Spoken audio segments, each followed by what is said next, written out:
ডিসেম্বরে এসএসসি পরীক্ষা হতে পারে এরকম একটা নিউজ প্রতিনিয়তই সার্কুলেটেড হচ্ছে। কয়েকদিন আগে আবারও মাননীয় শিক্ষামন্ত্রী একই কথা বলেছেন। এখন ডিসেম্বরে এসএসসি পরীক্ষা যদি নাও হয়, যেটা আমার দৃঢ় বিশ্বাস যে মোস্ট প্রবাবলি হবে না, বা না হলেও হ্যাঁ, আমার মনে হয় অ্যাটলিস্ট ফেব্রুয়ারি মার্চে তো ফর শিওর হবে। এটা দেশে পিছাবেই না কোনোভাবে, কারণ জেনারেলি এর আগেও ফেব্রুয়ারি মাসে এসএসসি পরীক্ষা হইতো। সো এবারও সাধারণত ফেব্রুয়ারি, অ্যাট বেস্ট মার্চে হয়তো বা পরীক্ষা যেতে পারে, যেহেতু ফেব্রুয়ারিতে রমজান। তাহলে প্রশ্ন হচ্ছে, এই যে আমাদের এসএসসি পরীক্ষাটা আছে, এই এসএসসি পরীক্ষার জন্য তোমরা কিভাবে প্রিপারেশন নিবা? পার্টিকুলারলি অনেকেই তোমরা আছো যারা 9 এ ঠিকমতো পড়ো না, এবং আমি অনেকবার বলে এসেছি ভিডিওতে গত 1 বছর ধরে যে প্লিজ পড়ো, কিন্তু দিন শেষে তোমরা তো জেলাও সেই গধুই হবা। বাট দ্যাটস গুড, কারণ যদি তোমরা পড়াশোনা করো তাহলে তো আমাদের ব্যবসা বাণিজ্য চলবে না। তাহলে আমরা কিভাবে তোমাদেরকে ফার্স্ট অফ অল আগে প্ল্যানটা বলি যে তোমাদের কিভাবে পড়াশোনা করা উচিত। সাখাওয়াত আমাদের প্রতিজ্ঞা হচ্ছে যে কেমিস্ট্রি ডিপার্টমেন্টে আছে, এবং তোমাদের অনেক লেকচার্স, যেমন আমাদের এই বছরের যে অর্গানিক কেমিস্ট্রিটা হয়েছে, সেই অর্গানিক কেমিস্ট্রি কিন্তু পুরাটাই সাখাওয়াত নিয়েছে। তোমরা যখন আমাদের মানে কেমিস্ট্রি হচ্ছে কোর্সটা কিনো, সেখানে দেখবা আমাদের 2টা অর্গানিক ক্লাস দেওয়া আছে, একটা আমার একটা সাখাওয়াতের, এবং সাখাওয়াতেরটা বাই ফার আমার থেকে বেটার আছে। তো ডিসেম্বরে এসএসসি পরীক্ষা ক্ষেত্রে আমরা কি কি প্ল্যান করব? প্রথমত তোমার ফার্স্ট এন্ড ফরমোস্ট টার্গেট হচ্ছে এপ্রিলের মধ্যে সিলেবাস কমপ্লিট করা। এটা খুব খুব গুরুত্বপূর্ণ। যদি তুমি এপ্রিলের মধ্যে সিলেবাস কমপ্লিট না করো, অ্যাট বেস্ট তুমি মে মাসের 10 থেকে 12 তারিখের মধ্যে তোমাকে সিলেবাস শেষ করতেই হবে। কেন? কারণ তুমি সিলেবাস যদি শেষ না করো তাহলে তুমি রিভিশন আর্লি স্টার্ট করতে পারবে না। এই বছর তোমাদের সবার প্রি-টেস্ট হবে কবে? বলতো সাখাওয়াত, কবে হবে প্রি-টেস্ট? জুনের লাস্ট জুনের শেষে বা বা জুলাই ফার্স্ট, এই তো। তাহলে বেয়ারলি ওদের কাছে কতটুকু সময় আছে? মে এবং জুন, মানে আমরা বলতে পারি অ্যাট বেস্ট এখানে 2 মাস সময় আছে। তাহলে 2 মাস সময় যদি তোমার কাছে মাত্র থাকে, তুমি জাস্ট চিন্তা করো 2 মাসের মধ্যে তোমাকে ফুল বইয়ের উপরে পরীক্ষা দিতে হবে, যেখানে কিনা তুমি এখনো অর্গানিক কেমিস্ট্রির জন্য সবচেয়ে কম সময়ে সবচেয়ে ভালো ওয়ান শট কিনা সেটা এখনো খুঁজতেছো গত 1 মাস ধরে। আর আগের গুলো তো ভুলে গেছোই। আগেগুলো তো ভুলে গেছোই। তোমাকে যদি এখন জিজ্ঞেস করি অরবিটাল কি, তুমি অরবিটাল কি এটাও বলতে পারবে না। তোমার অবস্থা এতটাই করুণ। এরকম একটা সিচুয়েশনে যদি তোমাকে বলা হয় যে ফুল বই নিয়ে বসো, তাহলে তুমি প্রি-টেস্টে মানে নির্ঘাত ফেল করবা। এবং প্রি-টেস্টে পুরো বাংলাদেশ জুড়ে রেজাল্ট সবসময় খুব বাজে হয়। 60% 70% মার্কস পেয়ে মানুষজন খুব খুশি থাকে। আর পাস করা হচ্ছে মনে করো তখন মোটামুটি দ্য বেয়ার মিনিমাম, যেটা কিনা তা করলেই একটা ভালো স্টুডেন্ট হিসেবে গণ্য হয়। আর পুরো জিনিসটা পারা আর তোমার একসাথে পরীক্ষায় লেখাটা খুবই difficult. It's a different thing. এবং এটা তোমরা বুঝবা যখন ফুল বইয়ে পরীক্ষাটা দিবা যে পারি, বাট মাথায় আসতেছে না। তাহলে 2 মাসের মধ্যে তুমি কি করতে পারো? এই 2 মাসের মধ্যে তোমার ফার্স্ট এন্ড ফরমোস্ট যেটা বললাম, প্রথমে সিলেবাস শেষ করে আইডিয়ালি তোমার 2 মাসের রিভিশন দেওয়া উচিত। বাট দেন এগেন 2 মাসের রিভিশন সে দিবে যার কিনা অলরেডি 9 এ ঠিকমতো পড়া হয়েছে। এবং তুমি যদি এমন কোন স্টুডেন্ট হও যে কিনা 9 এ ফাঁকিবাজি করে আসছো, মনে করো তুমি গতি চ্যাপ্টার অনলাইনে বিভিন্ন বিশিষ্ট জ্ঞানী ভাইয়াদের কথা শুনে ভাবছো আর মাত্র তো 12টা অঙ্ক করলেই হবে, তখন তো তুমি জানো যে ভাই 12 অঙ্ক করলে হবে না, কিন্তু এখন বুঝতেছো যে না ভাই আসলে ধরা তো খেয়ে গেছি। তো তোমার জন্য এখন সাজেশন হচ্ছে, তুমি যদি এরকম একটা সিচুয়েশনে পড়ো, তাহলে either by any recorded course, যে কোনো, এখন তুমি অফলাইনে দেওয়ার লাভ নেই। আমরা নিজেরাও কিন্তু অফলাইনের টিচার বাই দ্য ওয়ে। আমাদের অফলাইনে অনেক স্টুডেন্ট, আমি অফলাইনে কারেন্টলি হচ্ছে 400 প্লাস স্টুডেন্ট পড়াই। সাখাওয়াত নিজে অফলাইনে প্রায় এখন 150 প্লাস স্টুডেন্ট পড়ায়। সো আমরা কিন্তু নিজেরা অফলাইনের টিচার। স্টিল আমরা বলছি যে এখন তোমার এই সিচুয়েশনে এসে অফলাইন তোমাকে হেল্প করতে পারবে না, আনলেস এন্ড আনটিল স্যার তোমার জন্য স্পেসিফিক এরকম কোন একটা মডেল নিয়ে আসে। যদি ওটা নিয়ে আসে তাহলে ফাইন, বাট জেনারেলি হ্যাঁ সব একটা প্যাটার্নে চলে, যে না একটা সিলেবাস শেষ করতে হবে, আশেপাশে কলেজ স্কুলের কি অবস্থা, অনলাইন তো এই প্যাটার্নে চলে না। তো তোমাকে ফার্স্ট অফ অল একটা রেকর্ডেড কোর্স কিনে নিতে হবে। সেটা তুমি যেই প্ল্যাটফর্মেরটাই কিনো না কেন, এখন লাইভ কোর্স কিনে লাভ নাই। অথবা অনলাইনে এখন গত কয়েক বছর ধরে অনেক সুন্দর সুন্দর ওয়ান শট তৈরি হয়েছে।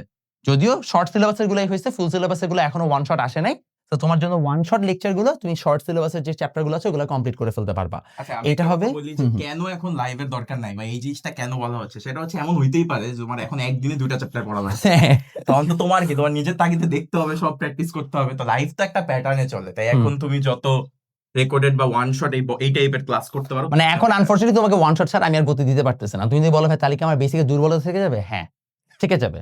আমি মিথ্যা বলতে পারবো না। এখন মনে করো আমি 9 এ বল চ্যাপ্টার পড়াইছি 12 লেকচার ধরে, সেখানে আমি অঙ্ক করাইছি মিনিমাম হলো 100 প্লাস। এখন বাবা তোমাকে তো আমি চাইলে এখন 100 প্লাস অঙ্ক মানে করে দিতে পারবো না। তুমি দিলেও তুমি মাথায় নিতে পারবে না। তোমাকে এখন যদি আমি ওয়ান শট লেকচার করতে বলি, ওয়ান শট লেকচার হয়তো 3 থেকে 4 ঘন্টা কোন একটা ভাইয়া করাইছে, এবং ওইখানে তুমি মানে ওইখানে তিনি স্পেসিফিক্যালি হচ্ছে যে বোর্ডকে টার্গেট করে পড়াইছে। তুমি এসএসসিতে এ প্লাস ইজিলি পেয়ে যাবে অ্যাটলিস্ট অতটুকু পড়ে। বাট তোমার ওভারঅল ইন্টারমিডিয়েটের জন্য এটা বেসিক গঠন হবে কিনা নট প্রবাবলি, বাট ওটা আর কি এখনো তোমার আর মেইন কনসার্ন হওয়া উচিত না। তোমার মেইন কনসার্ন হওয়া উচিত হচ্ছে যে ওয়ান শট লেকচার দেখে ফেলা। 20টা ক্লাস দিছি অফলাইন। সো এগুলো হচ্ছে যে আমাদের মোটামুটি প্ল্যান। তুমি প্রি-টেস্ট পর্যন্ত এটা কমপ্লিট করবা। প্রি-টেস্টের পরে প্রি-টেস্ট থেকে টেস্ট, এই সময় তোমার হচ্ছে যে বাকি প্রিপারেশনটুকু হবে। এখন প্রি-টেস্ট থেকে টেস্ট বলতে আমরা কি বোঝাচ্ছি? মনে করো তোমার জুন বা জুলাইয়ের মধ্যে তোমার প্রিটেস্ট শুরু হলো, তোমার কিন্তু জুলাই মাসটা প্রিটেস্টেই চলে যাবে, রাইট? জুলাই মাস প্রিটেস্টেই গন, এই পরীক্ষা এই সেই করতে করতে তুমি হয়তো জুলাই 20 তারিখ থেকে আবার পড়তে বসলা, তাহলে তোমার কাছে জুলাইয়ের 10 দিন, অগাস্ট আছে 30 দিন, সেপ্টেম্বর আছে 30 দিন, কারণ ওদের সবার হচ্ছে যে অক্টোবর আবার টেস্ট অক্টোবরের পরীক্ষা। দিকে। তাহলে তোমার কাছে ইন টোটাল 70 ডেজ। এই 70 ডেজ এর মধ্যে তোমাকে আরেকবার ফাইনাল রিভিশন দিতে এবং হবে। এইটাই ফাইনাল রিভিশন। এটাই ফাইনাল রিভিশন, কারণ টেস্টের পরে আসলে মানুষ প্যানিক করে, রিভিশন দেয় না। সো তুমি 70 ডেজ তুমি পাবা। এই 70 ডেজ এর মধ্যে তোমাকে কি করতে হবে? অফকোর্স তোমাকে আমি যতই বলি যে 2 মাসের মধ্যে তুমি রিভিশন দাও, তুমি পুরোটা জীবনও রিভিশন দিবা না। প্রিটেস্টে সবাই বাছাই করেই পরীক্ষা দেয়। অর্থাৎ মনে করো টোটাল কেমিস্ট্রিতে 12টা চ্যাপ্টার, তাই না? তুমি ম্যাক্স হচ্ছে যে এখানে 7 থেকে 8টা চ্যাপ্টার পরীক্ষা দিয়ে পরে তারপর তুমি পরীক্ষা দিবা। বাকি 4-5টা চ্যাপ্টার আম্মুকে বলবা যে আমি পড়ে ফেলছি, বাট তুমি নিজে জানো যে এখান থেকে একটা সিঙ্গেল প্রশ্ন দিলেও তুমি কেন, তোমার হচ্ছে যে সকলে তোমার গোষ্ঠী শুদ্ধ কেউ পারবে না। তো তুমি জানো, বাট তোমাকে কিছু করার নাই এই জায়গায়। তোমাকে এটা মেনে নিতে হবে, মেনে নিয়ে তোমার প্রি-টেস্ট পরীক্ষাটা শেষ করতে হবে। Then you go for your test. ওই সময় তুমি বাকি যে 4-5টা বাকি আছে, যা যা গ্যাপ আছে ফিল আপ করে তুমি পরীক্ষা দিবা। এই প্রেশারটা তোমাকে নিতেই হবে আগামী 6 মাসের মধ্যে। এই প্রেশারটা নেওয়া শেষ অক্টোবরে, যদি হচ্ছে যে তারপরে আসে। বাই দ্য ওয়ে আমি কিন্তু এটা বলছি যদি তোমার এসএসসি পরীক্ষা ডিসেম্বরে না হয়। আর যদি ডিসেম্বরে হয় তাহলে তোমার কাছে 30 দিনটা গন, তোমার কাছে বেসিক্যালি থাকবে 40 ডেজ। এবং ওই সময়ে এটা ইম্পসিবল লেভেলের কঠিন হয়ে যায়। সো এটা তোমাকে, তুমি দোয়া করো যেন হচ্ছে যে তোমাদের টেস্ট পরীক্ষাটা পরে হয়। তো এটা হবে, হওয়ার পর দেন ফাইনালি তুমি যে লাস্ট 2 থেকে 3 মাস পাবা, ওইখানে মানুষ জেনারেলি সমাজ, ধর্ম, বাংলা এগুলো আগে পড়ে, কারণ এগুলো হচ্ছে যে তোমরা আগে পড়ো নাই। এবং এটার পরে মানুষজন হচ্ছে যে টেস্ট পেপার সলভ করে, টেস্ট পেপার সলভ করে না কিনে, তারপর টেস্ট পেপারের দিকে তাকায় থাকে। সো অ্যাটলিস্ট তারপর মডেল টেস্ট দেয়, যে মডেল টেস্টে প্রতিদিন খারাপ করে, তারপর আব্বাম্মুর কাছে বকা খায়। It's a very beautiful 3 months of journey, যেখানে মানুষ প্রতিনিয়ত নিজেকে ডাউট করতে থাকে। তুমি দেখছো 26 ব্যাচের মানুষজনই তারা অলরেডি পাগল হয়ে গেছে, আর ওদের শর্ট সিলেবাস ছিল, শর্ট সিলেবাস। এই ব্যাচটা এতটা বোকা কেন আমি বুঝি না। মানে একটা ব্যাচ শর্ট সিলেবাস মাত্র হচ্ছে 7টা চ্যাপ্টার ফিজিক্সের, এটা কি 14 মাস ধরে পড়ে এবং কেন পড়া বাকি থাকে, জিরো ক্লু। বাট চিন্তা করো যে তোমার কিন্তু ফুল সিলেবাস পড়তে হবে। সো ইউ হ্যাভ ফার হচ্ছে যে টাফ কম্পিটিশন ফর ইয়োরসেলফ। সেটা তোমাকে বেশ ভালোভাবে মাথায় রাখতে হবে। বাট প্রশ্ন হচ্ছে এই জায়গায় তোমাকে কে হেল্প করবে? এই যে সাখাওয়াত হেল্প করবে। আচ্ছা, আমরা একটা প্ল্যান নিয়ে আসছি, সেটা হচ্ছে এই যে যেটা বলতেছিলাম যে আমাদের হচ্ছে এইগুলা আমাদের রেকর্ডেড কোর্স বা ওয়ান শট আকারে শেষ করতে হবে। এটা কেন? এটা আসলে তোমার ভালোর জন্য। কারণ তোমার একদিন এমন হইতেই পারে কেমিস্ট্রি চ্যাপ্টার 5 তুমি একদিনে পরে রিভিশন দিবা, তাহলে তুমি যে কোনো একটা লাইভ কোর্স যখন করবা ওই অনুযায়ী চলবে। অথবা আরেকটা কাজ যেটা করে যে সবাই হচ্ছে মানে অফলাইনে যায়, বাট অফলাইনে অবশ্যই ভালো পড়ায়, আমি নিজেই অফলাইনের টিচার, আমি অনলাইনে বরঞ্চ কম পড়াই। বাট তোমার যাদের গ্যাপ আছে ওদের কি করতে হবে? ওদের ওই পুরো চ্যাপ্টারটা নিজের থেকে গুছাইতে হবে, এবং নিজের থেকে গুছানোর জন্য কি করতে হবে? নিজের থেকে গুছানোর জন্য কোয়ালিটি সম্পূর্ণ কোনো একটা ক্লাস দেখতে হবে, যেটা করে তুমি কনফিডেন্স পাবা যে আমি এখন যে কোনো টাইপের প্রশ্ন সলভ করতে পারি। আচ্ছা, তাহলে ওয়ান শটের থেকে বেটার কি আছে? ওয়ান শট থেকে বেটার হচ্ছে ওয়ান শটে যেমন টপিক সিলেক্টিভ টপিক পড়ানো হয়, তো আমরা যে কাজটা করতেছি আমরা হচ্ছে ম্যারাথন ক্লাস নিয়ে আসতেছি। ম্যারাথন না, মাস্টার ক্লাস। সরি, বল, সমস্যা নেই। আমরা যে ক্লাসটা করতেছি এটা হচ্ছে মাস্টার ক্লাস নিয়ে আসতেছি। মাস্টার ক্লাসের উদ্দেশ্য হচ্ছে, আমরা অলমোস্ট সব টপিক পড়াবো, সাথে কোশ্চেন আলোচনা করব। তোমরা একটা দুইটা ক্লাস দেখলেই বুঝবা। এবং আমি নিজেও আজকে হচ্ছে চ্যাপ্টার 5 এর ক্লাস নিব। তো আমি ভাইকে বলে আসছি যে ভাই 5-6 ঘন্টা যতক্ষণই লাগুক, যা আছে সবকিছু তো পড়াই দিব। তো এই জিনিসটা প্রত্যেকটা সাবজেক্টে, প্রত্যেকটা চ্যাপ্টারে আমরা ইনক্লুডিং বাংলা, ইংলিশ, আইসিটি, সমাজ। খালি ধর্মটা পারতেছি না, সরি। কারণ ধর্ম ভাই 3-4 ধর্মের ক্লাস আমি কোত্থেকে দিব ভাই? ওই হিন্দু ধর্মের ক্লাস দেওয়া লাগবে। একজন জিজ্ঞেস করছে প্রথমে ধর্ম ভুলে লিখছিলাম, একজনকে ভাই হিন্দু ধর্মের ক্লাস দিবেন? আমি ও আচ্ছা তাই তো, ধর্ম তো অনেকগুলো ক্লাস দেওয়া লাগবে, আমি তো পারতেছি না। তো এইটাই হচ্ছে ভাই এখন। সো মাস্টার ক্লাসে আমাদের প্ল্যান খুবই সিম্পল। এগেন মাস্টার ক্লাস শুধু আমরা নামাচ্ছি না, অনেক প্ল্যাটফর্মে এফআরবি আছেন হোয়াটনট, বাট তারা সবাই অনেক লেটে নামাবে। আমরা আগে নামানোর একটাই কারণ, আমরা বুঝতে পারছি প্রি-টেস্টে তোমাকে সাপোর্ট দেওয়ার কেউ নাই। সো মাস্টার ক্লাসের প্ল্যান খুবই সিম্পল। 190 প্লাস তোমাদের কাছে হচ্ছে যে মাস্টার ক্লাস থাকবে, সব চ্যাপ্টার মিলায়, মানে সব সাবজেক্ট মিলায়। যেমন বাংলার উপরে, just Bangla first paper second পেপারের উপরেই তোমাদের সামি ভাইয়া টোটাল 80টা লেকচার নিচ্ছে, 80 লেকচার্স। সো 80টা লেকচার কেন দেওয়া হচ্ছে? কারণ বাংলা এত কেন লেকচার দিচ্ছি? কারণ আমি জানি ভাই তুমি তো বাংলা পড়ো নাই পুরো বছর। সো তুমি জানো অ্যাটলিস্ট বাংলাটা এখান থেকে ইজিলি কমপ্লিট করে ফেলতে পারো। ডান, ফার্স্ট পেপার সেকেন্ড পেপার মিলায়। ইংলিশের উপরে তোমাদেরকে আমরা 20টা লেকচার দিচ্ছি, 10টা ফার্স্ট পেপারে 10টা সেকেন্ড পেপারে। জানো তুমি এটা দেখে তোমার ইংলিশের প্রি-টেস্টের জিনিসপত্র কমপ্লিট করে ফেলতে পারো। ফিজিক্সে প্রত্যেকটা চ্যাপ্টারের উপর একটা করে ক্লাস, তাহলে কি টোটাল 13টা ক্লাস। এবং ডিউরেশন গুলো হচ্ছে যে মনে করো যে এটা চ্যাপ্টার বেসিস। ফর এক্সাম্পল যদি চ্যাপ্টার 11 হয়, যেমন রনি ভাই চ্যাপ্টার 11 নিচ্ছে, উনি আমাকে বলছে ভাই 5 থেকে 6 ঘন্টা লাগবে চ্যাপ্টার 11। একটা ওয়ান শট লেকচারের মধ্যে ডিফারেন্স হচ্ছে, ওয়ান শট লেকচারটা এটা যদি আমরা নিতাম তাহলে 3 ঘন্টা হইতো। আমরা ওয়ান শট এবং একাডেমিক লেকচারের মাঝখানের একটা টাইম বেছে নিছি, যেটা হচ্ছে যে not exactly one shot, but rather হচ্ছে একটু ডিটেইলড, বাট একসাথে কম্প্রেস করে দেওয়া, জাস্ট বোর্ড স্পেসিফিক। যেমন আমরা যখন একাডেমিক পড়ে আমরা অনেক কিছু এক্সট্রা পড়াই, বাট এখানে আমরা এক্সট্রা জিনিসগুলো পড়াবো না, সিম্পল ভাষায় আমরা কলেজ অ্যাডমিশনকে ফোকাস করবো না, এক্সট্রা জিনিসগুলো পড়াবো না, বোর্ড স্ট্যান্ডার্ড পড়াবো, যেটা কিনা আই ক্যান গ্যারান্টি তোমার অন্যান্য অনেক জায়গার লেকচারের থেকে তাও বেটার হবে, ডোন্ট ওয়ারি অ্যাবাউট ইট, তাও অনেক ডিটেইলড হবে।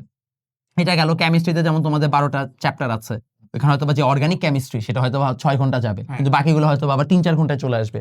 এরকম ভাবে তোমাদের হচ্ছে যে সবগুলো লেকচার থাকবে। এখন আমি জানি তোমরা বলো যে ভাইয়া এরকম তো আমাদের ওয়ান শট লেকচার অনেক আছে ইউটিউবে, তাহলে আপনারটা দিয়ে লাভ কি? ভাই কোনো জায়গায় একসাথে সবগুলো গুছানো নাই, কোনো জায়গায় I can guarantee U A পর্যন্ত কোনো জায়গায় হচ্ছে সবগুলা লেকচার কোয়ালিটি এনশিওর করছে, এটা মেক শিওর করে নাই। আচ্ছা বাদ দিলাম, মনে করো ওয়ান শট আছে, থাক ওয়ান শট তো থাকতেই পারে সবার কাছে, সবার কাছে কি সবগুলো চ্যাপ্টার এমসিকিউ সলভিং আছে?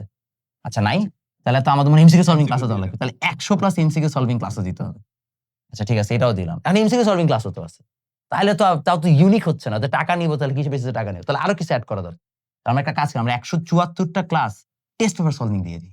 হ্যাঁ এইবার মনে হয় হচ্ছে এত কিছু কারো কাছে নাই, কারণ সবাই তো খালি একটা ওয়ান শট লেকচার দিয়ে শেষ। এবং এইটা অনেকটা গেম চেঞ্জার একটা জিনিস, তোমরা যখন প্র্যাকটিস করতে যাবা তখন আসলে দেখবা এই জিনিসটা অনেক ইম্পর্টেন্ট। সো আমরা এইবার এই 3টা জিনিস টোটাল 400+ ক্লাস আমরা হচ্ছে যে তোমাকে দিচ্ছি মাস্টার ক্লাস, এমসিকিউ সলভিং, তার সাথে সাথে হচ্ছে যে তোমাদের টেস্ট পেপার সলভিং। এখন তুমি বলতে পারো 400+ ক্লাসে কি করা লাগবে? দেখো মনে করো তুমি অলরেডি চ্যাপ্টার 10টা ভালো মতো পারো ফিজিক্সে, তোমার দরকার নেই আমার এই ক্লাসটা দেখারও, টু বি অনেস্ট। এখানে তোমার কাছে সব সলিউশন আছে, যেটা তুমি পারো না সেটা তুমি দেখে নিবা। টেস্ট পেপার সলভিংটা তোমাদের সবার দেখা উচিত, এবং টেস্ট পেপার সলভিং এখন আসবে না, এটা টেস্টের পরেই আসবে, কারণ টেস্ট পেপার তো বের হওয়া লাগবে নতুন, তাহলে আমি কিভাবে তোমাকে টেস্ট পেপার সলভিং দিব? তো নতুন যখন টেস্ট পেপার বের হবে তখন তোমার এই ক্লাসগুলো অটোমেটিক্যালি অ্যাড হয়ে যাবে। সো এই টোটাল কোর্সটার নাম হচ্ছে এমটিএম কোর্স, অর্থাৎ master class, test paper solving, MCQ solving. Also এটা মোমেন্ট তাজার মমিত, এর জন্য আমি লিখে দিয়েছি। সো আমার নাম অনুসারে আমি কোর্সের নাম দিয়েছি, দেখলাম যে মিলে গেছে। তো আমরা টোটাল ইচ্ছা এবার এমটিএম কোর্সটা নিয়ে আসছি, এবং এই কোর্সের প্রাইজিং হচ্ছে ইন টোটাল 5,000 টাকা। যদিও এই সবগুলা মিলায় টোটাল 400+ ক্লাস, যদিও এখানে একটা ডিসকাউন্ট আছে, সেই ডিসকাউন্টটা কিভাবে পেতে হবে সেটা আমরা জানাবো যখন কোর্সটা লঞ্চিং হবে। বাট যদি তোমরা কেউ এই কোর্সটাতে আগে ভর্তি হও, মে মাসের 1 তারিখের আগে, যদি এটা আমি শুধুমাত্র আমার পেইড যারা অলরেডি স্টুডেন্ট আছে তাদেরকে আমি আগে দিয়ে রাখছি, ওরা অলরেডি ভর্তি হয়ে গেছে, ওদের অলরেডি প্রায় অনেকে ভর্তি হয়ে গেছে। তো তোমরা যদি কেউ ভর্তি হতে চাও, যে ভাই আমি মে মাসের আগে ভর্তি হতে চাই, তাহলে জাস্ট আপনারা এই নাম্বারটাতে একটু হোয়াটসঅ্যাপ করবেন। এই লিঙ্কটা এখনো পাবলিক করিনি আমি, বাই দ্য ওয়ে। তো যারা কারো যদি ভর্তি হতে চান তাহলে এই নাম্বারে হোয়াটসঅ্যাপ করবেন, আপনারা 4,000 টাকায় পুরো জিনিসটাতে ভর্তি হয়ে যেতে পারবেন। ডোন্ট ওয়ারি, ডেমো ক্লাস সবই সামনে চলে আসবে, এবং আমি আশা রাখছি যে আপনারা যারা হচ্ছে এই কোর্সটাতে ভর্তি হবেন তারা কেউ রিগ্রেট করবেন না। প্রতিজ্ঞার পক্ষ থেকে একটা বড়সড় কোর্স, মানে একটা বড়সড় লার্জ স্কেলের কোর্স আমরা ফার্স্ট টাইম নামাচ্ছি। এই জন্য আমরা এসএসসি 27 ব্যাচের জন্য কোনো ডেডিকেটেড একাডেমিক কিন্তু কোর্সও নামাই না, জাস্ট আমার ফিজিক্স আর কেমিস্ট্রিটাই ছিল। বাকি সব আমরা 9 কে ডেডিকেট করে নামাইছি, কারণ আমরা এসএসসি 27 এর জন্য একটা গুছানো একটা জিনিস নিয়ে আসতে চাচ্ছিলাম। গতকালকে অলরেডি জয়দা হচ্ছে যে বায়োলজি নিয়ে নিছে, ম্যাথ শুট হয়ে গেছে। মোটামুটি মে মাসের 20 তারিখের মধ্যে আমাদের সব লেকচার উঠে যাবে। মে মাসের 1 তারিখে আমরা লঞ্চিং করে দিব, যে যতগুলো উঠে যাবে। আমরা মে মাসের 20 তারিখের মধ্যে সব মাস্টার ক্লাস দিয়ে দিব। ইভেনচুয়ালি তোমাদের প্রি টেস্টের আগে হোপফুলি আমরা সবগুলো এমসিকিউ সলভিংও দিয়ে দিব, বাট টেস্টের পরে ফাইনালি তোমাদের টেস্ট পেপার সলভিংটা আসবে। তোমরা যদি কেউ শুধুমাত্র মাস্টার ক্লাস বা MCQ solving, test paper solving সবগুলা মিলায়, আমার কাছে মনে হচ্ছে ভেরি গুড ডিল। আর এখানে হচ্ছে কিভাবে সাক্ষাৎ পড়াবে সেটা বলে দিও। আমি একটা কথা বলি কথা বলার আগে, সেটা হচ্ছে এখন মাত্র এপ্রিল মাস, তোমাদের অ্যাকচুয়ালি ডিসেম্বর পর্যন্ত যাইতে একটা টাইম আছে, বাট বেশিরভাগ ক্ষেত্রে দেখা যায় যে স্টুডেন্টরা এই মোমেন্ট থেকে অত বেশি সিরিয়াস হয় না। সিরিয়াস হবে হচ্ছে আগস্টের পরে, সেপ্টেম্বরের শুরুতে, এবং তখন প্যানিক করবে। তো যে যেরকম ভাবেই চিন্তা করুক, তুমি জানো দিন শেষে তোমার এসএসসি পরীক্ষাটা দেওয়া লাগবে, এবং প্রিপারেশন নিয়ে পরীক্ষার হলে যাওয়া লাগবে। প্রশ্ন কেমন হবে এটা পরের বিষয়, বাট প্রিপারেশনটা নিয়ে যাইতে হবে। তাই সময় থাকতে থাকতে তোমার নিজেরও একটা ব্যবস্থা নেওয়া উচিত যে আসলে আমি কি করব, এখন থেকে আগের পড়া কিভাবে গুছাবো। এবং আমার মনে হয় এই যে আমাদের যে কোর্সটা আছে, এটা তোমার জন্য একদম একটা বেস্ট একটা আইডিয়া, যে আমি এইভাবে করে এই সিরিয়ালি এইভাবে গুছাবো। এবং আমি কেমিস্ট্রি ডিপার্টমেন্টে আছি, আমি জানি যে আমরা আসলে কিভাবে ডিজাইন করতেছি ক্লাসগুলো, এবং প্রত্যেক যে আমরা যখনই ক্লাস নিয়ে আমরা আগে থেকে বলে আসি যে এমন কিছু যাতে না থাকে, যাতে কোনো কিছু মিস আউট না হয়ে যায়। তো আমি আশা করব যে তোমরা নিজেরা পড়বা, এটার কথা বাট আগে পড়বা, এবং তার জন্য তো এটা বেস্ট আইডিয়াই। সো সবাই ভালো থাকবেন, সুস্থ থাকবেন, দেখা হবে আপনাদের সাথে নেক্সট ভিডিওতে ইনশাআল্লাহ।